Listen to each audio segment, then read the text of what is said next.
Film historian के अनुसार world के फर्स्ट एनिमेटेड कार्टून फैंटस्मागोरी थे। ये एमिली कोहिल के द्वारा 1908 में रिलीज किए गए थे। कोहिल ने इसके लिए 700 ड्राइंग क्रिएट की और उनको एक के बाद एक रखते गए ताकि वो चलते हुए लगे। इस तरह उन्होंने कार्टून बनाए। हर किसी के बचपन में कोई ना कोई फेवरेट कैरेक्टर तो जरूर होता है, हम उसके साथ बनना भी चाहते हैं, पर बड़े होते होते ये चीजें हमारे दिमाग से निकलनी शुरू हो जाती हैं। लेकिन कुछ लोग ऐसे भी हैं जो इन चीजों को भुला ही नहीं पाए, जैसे कि ये आदमी, इसका नाम हर्बर्ट चावेज है, जो अपने आप को सुपरमैन मानता है और सुपरमैन बनने के लिए इसने अपने जॉ और नोज की सर्जरी तक करवा ली है और ये अभी रुकने का नाम नहीं ले रहा है। इसका नेक्स्ट गोल सुपरमैन जैसी हाइट को अचीव करना है। इसी तरह एक और आदमी है जो बचपन से हल्क जैसा बनना चाहता था, उसकी तरह दिखना चाहता था। इसका नाम रोमारियो दोस सैंतोस है और ये ब्राजील से है। इसके लिए इसने जिम करनी शुरू की। जब जिम से भी हल्क जैसी बॉडी नहीं बना पाया तो इसने अपनी बॉडी में ऑयल, पेन किलर और अल्कोहल डालने शुरू कर दिए। इसके बाद उसके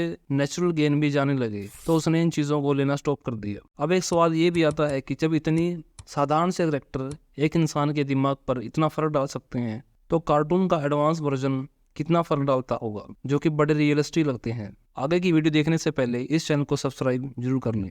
आज के समय में 2.9 बिलियन पीपल एनिमे को वॉच करते हैं। जापान के लगभग 75% पीपल एनिमे वॉच करते हैं। इंडिया में भी 30 मिलियन लोग ऐसे हैं जो एनिमे को देखते हैं। जब एनिमे के बारे में पूछा जाता है तो अलग अलग एज के लोग अपनी अपनी पसंद और नापसंद के बारे में बताते हैं। एनिमे वर्ड एनिमेशन से निकला है। इसे जापान के लोग एक सर्टेन काइंड ऑफ मीडिया को बताने के लिए इस वर्ड का यूज करते हैं, जिनमें vibrant colour, bright graphic and fantastic theme होती है। एनिमे पॉपुलर तब हुआ जब ये 1970 में टीवी पर लॉन्च हुआ। जैसे जैसे साल बीतते गए, जापानी एनिमे देश की सबसे बड़ी ग्लोबल एक्सपोर्ट में से एक बन गया। दुनिया के लगभग 60% एनिमेटेड टेलीविजन शो जापान में बनाए जाते हैं।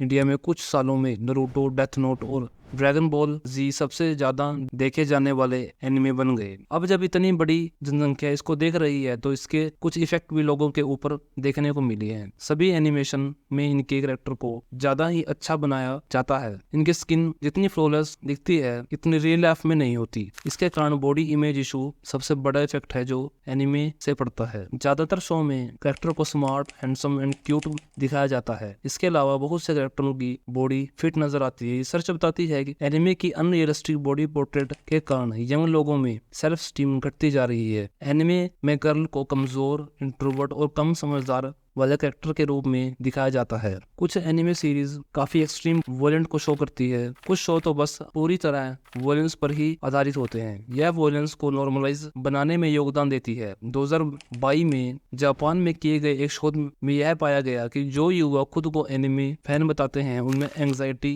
और डिप्रेशन जैसी मानसिक बीमारियों का सामना करने का खतरा बढ़ जाता है। एनिमे फ्रिक्वेंटली ऐसे कैरेक्टर को दिखाता है जिनके पास असाधारण एबिलिटी होती है, जैसे एक यूनिक पर्सनैलिटी, बहुत ज्यादा ही फिट बॉडी, बड़ी बड़ी चमकीली आंखें। ये अनरियलिस्टिक स्टैंडर्ड एंड एक्सपेक्टेशन को भी व्यूअर के बीच में सेट करती है। इसके कारण लोग खुद को दूसरों से कमतर महसूस करते हैं, जिसके कारण लोग सर्जरीज का सहारा लेते हैं ताकि वो खुद को अच्छा दिखा सकें। एक एनिमी जब बनता है तब उसके पीछे 40 से 50 लोगों की एक बड़ी टीम बैठी होती है जो किसी कैरेक्टर का बिहेवियर चूज करते हैं और उसमें इमोशन डालते हैं, जैसे लव, वॉयलेंस, एंगर, ताकि उसको रियल बनाया जा सके। उसके कलर से लेकर हेयर स्टाइल तक का भी ध्यान रखा जाता है और एंड में वॉइस और म्यूजिक ऐड किया जाता है, जिसके कारण ये फिल्मों से भी ज्यादा फेमस हो गए हैं। फिल्मों की तुलना में एनिमे को बनाना अधिक महंगा पड़ता है क्योंकि एनिमेशन में ज्यादा मेहनत लगती है और इसमें अधिक समय और काम करने की जरूरत पड़ती है। एनिमे में अक्सर लाइव एक्शन फिल्मों की तुलना में अधिक जटिल और ब्रॉड एनिमेशन होता है। एनिमे बनाने का खर्चा मिलियंस डॉलर में आता है, जैसे ड्रैगन बॉल सुपर को बनाने का खर्चा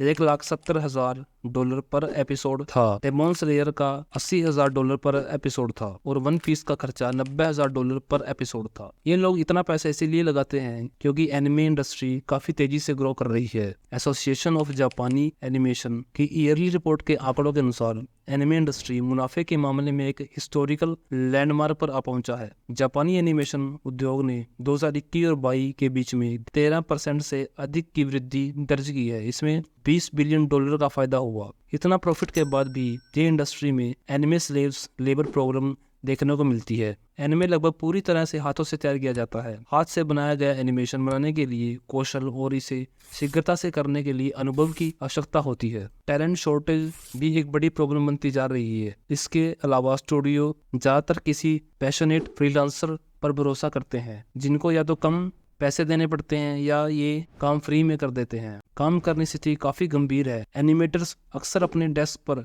बैठे बैठे सो जाते हैं। जापान में रहने और काम करने वाले एक अमेरिकी एनिमेटर हेनरी थुर्लो ने बज़फीड न्यूज को बताया कि थकावट के कारण होने वाली बीमारियों के कारण उन्हें कई बार अस्पताल में भर्ती भी होना पड़ा। यह स्टूडियो मैडहाउस पर हाल ही में लेबर कोड का उल्लंघन करने का आरोप लगाया गया था। एम्प्लॉय हर महीने लगभग 400 घंटे काम कर रहे थे और एक भी दिन की छुट्टी के बिना लगातार 37 दिन काम कर रहे थे। एक पुरुष एनिमेटर की 2014 की आत्महत्या को काम से संबंधित घटना माना गया था, क्योंकि जांचकर्ताओं ने पाया कि उसने अपनी मृत्यु तक महीने में 600 घंटे से अधिक काम किया था। स्टूडियो द्वारा फ्रीलांसरों का उपयोग करने का एक कारण यह है कि उन्हें लेबर कोड के बारे में चिंता करने की जरूरत नहीं है, क्योंकि फ्रीलांसर इंडिपेंडेंट कॉन्ट्रैक्टर होते हैं। इसलिए कंपनी पैसा बचाते हुए कठिन समय सीमा लागू कर सकती है। इससे कंपनी की जिम्मेदारियां भी खत्म हो जाती हैं। तो अगली बार जब भी आप एनिमे देखें तो ध्यान रखें कि उसे बनाने में कितनी मेहनत लगती है और वो आपके दिमाग पर क्या असर डाल सकता है। तो इसी के साथ आज की वीडियो